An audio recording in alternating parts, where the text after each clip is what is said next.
Hey guys, it's madmanRAB here, and today we're going to be focused on idle boosting the game types.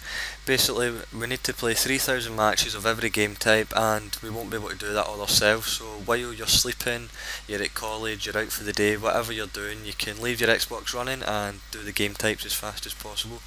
So I'm going to kind of break it down. There's all the different game types we need to do. Some are better than others to combine for skunking and stuff like that. So I'll break it down as I go along. So the first one I'm going to talk about is Wingman. This has got to be the worst Onyx medal possible. It's not the hardest or anything, it's just the longest. You can probably get Wingman in the same amount of time it takes you to do every other game type. So to get started, the best way I find is you have a split screen controller, and we're going to have 4 insane bots with no weapon pickups or anything. What we're going to do is we're going to make the 3 teams as follows. It's going to be 2 bots versus your main profile and a bot versus your split screen and a bot. With you being idle, it's basically going to be a 2v1v1 with the bots, and hopefully the bots with the 2, they'll win most of the battles since there's 2 of them, and the games will go as quick as possible. As I say, this has got to be the worst one there is. It just takes too long, and it's getting really annoying trying to boost this one.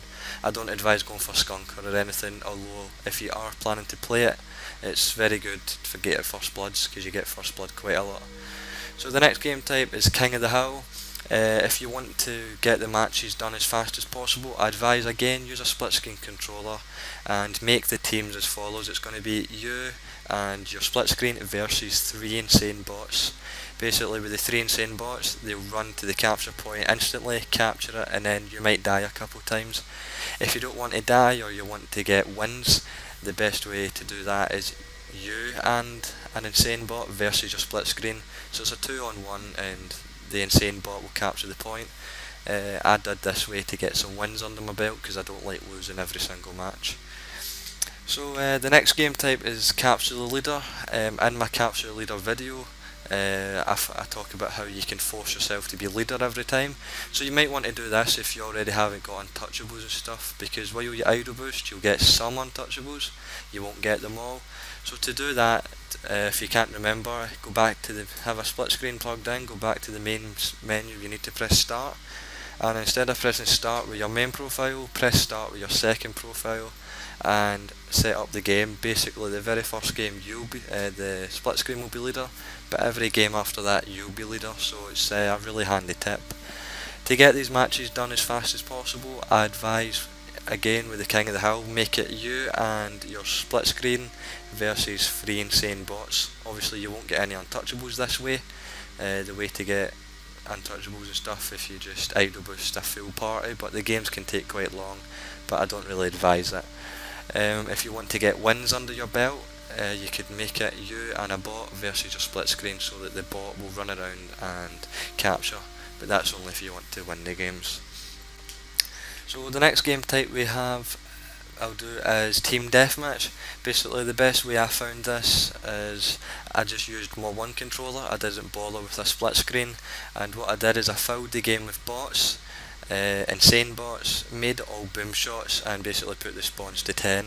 So this way I kind of worked on my last man standing as well, but you don't get many of them, and with all the bots running about killing each other, this should go pretty fast.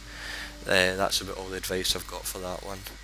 For Warzone and Execution, I advise try to get Skunker for this, so make the rounds to win 2, and you can try and get as many Skunkers as possible.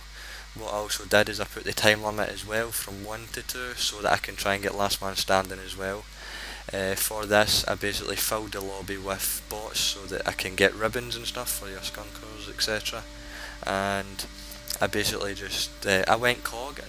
COG seemed to have most of the wins. I don't know if that was just a coincidence for me, but yeah, that's how I got that to work.